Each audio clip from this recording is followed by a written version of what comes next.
Hello friends, welcome to Kavitha சமையலறை.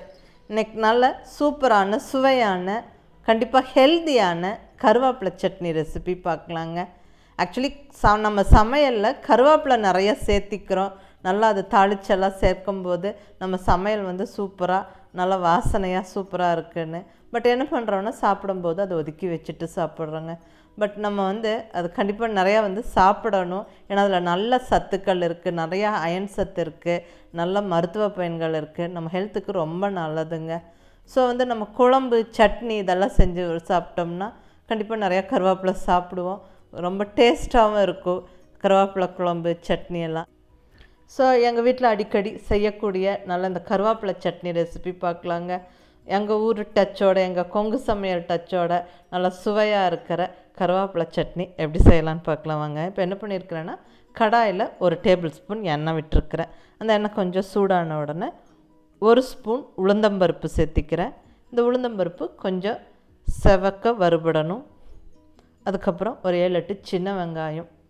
இங்கே Coimbatore side, இங்கே கொங்கு சமையலில் மோஸ்ட்டாக சின்ன வெங்காயம் கொஞ்சம் எல்லா ரெசிபீஸ்க்கும் சேர்த்திக்குவோம்.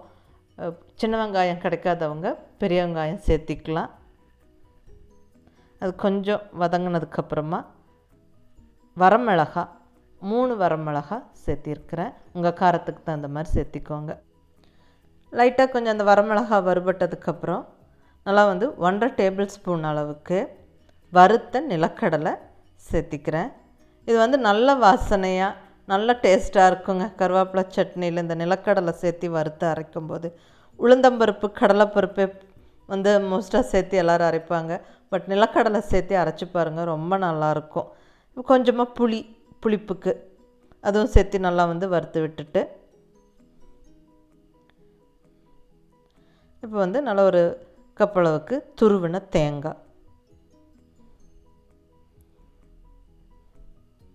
தேங்காய் சேர்த்தியும் நல்லா லைட்டாக வறுத்துட்டு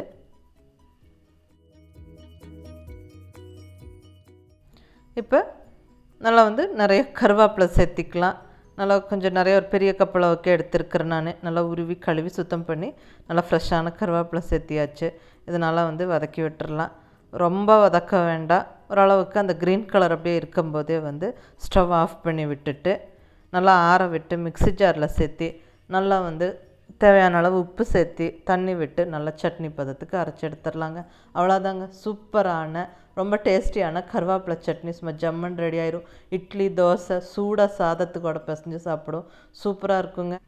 இப்படி கருவேப்பிலை சட்னிக்கு அரைக்கும் போது நல்லா கொஞ்சம் சின்ன வெங்காயம், வேர்க்கடலை இதெல்லாம் சேர்த்து வதக்கி அரைச்சி பாருங்கள், ரொம்ப நல்லாயிருக்கும். கண்டிப்பாக ட்ரை பண்ணி பார்த்துட்டு உங்கள் ஃபீட்பேக் சொல்லுங்கள். பிடிச்சிருந்தால் லைக் பண்ணி, ஷேர் பண்ணி, கமெண்ட் பண்ணுங்கள். கவிதா சமையலறை சப்ஸ்கிரைப் பண்ணி என்னோடய மற்ற ரெசிபீஸும் வீடியோஸும் பாருங்கள். தேங்க்யூ.